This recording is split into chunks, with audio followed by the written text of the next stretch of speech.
Hello guys welcome to my new blogs main चाहिँ mini blogs हो।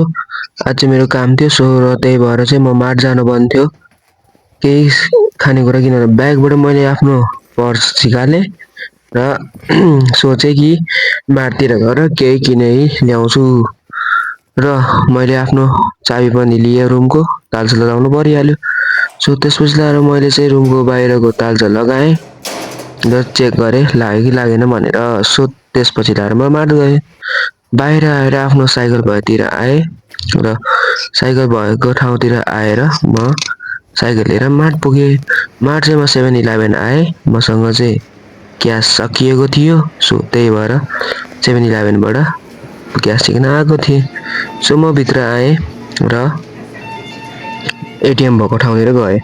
ATM भएको ठाउँबाट मैले पैसा झिकालेँ अनि धेरै न 1000 रुपियाँ झिकालेँ अनि यताउति खोज्न थालेँ कि यतैतिर मलाई खानेकुरा केही पाउँछु कि भनेर। मलाई चाहिँ यतिकै चित्त बुझ्नेको खानेकुरा चाहिँ केही पाइनँ।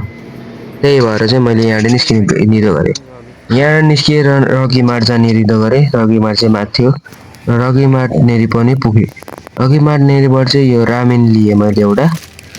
अनि रामेन लिएर चाहिँ यो ठिक छ कि छैन भने हेर्न खोजेँ।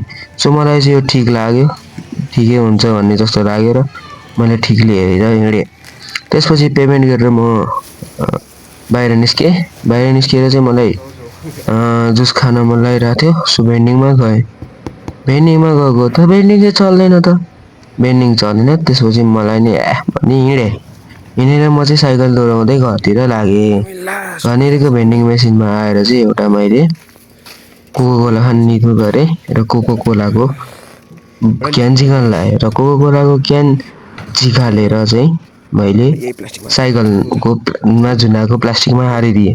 साइकल प्लास्टिकमा हालिदिएँ र साइकल लिएर चाहिँ आफ्नो साइकल पार्किङ भएको ठाउँतिर गएँ र साइकल पार्किङ भएको ठाउँमा आएर चाहिँ मैले त्यहाँ साइकल राखिदिएँ। त्यसपछि लाएर मैले माथि रुमतिर आएँ। साइकल पार्किङबाट सामान बोकेर रुम भएको रुममा पुगेँ।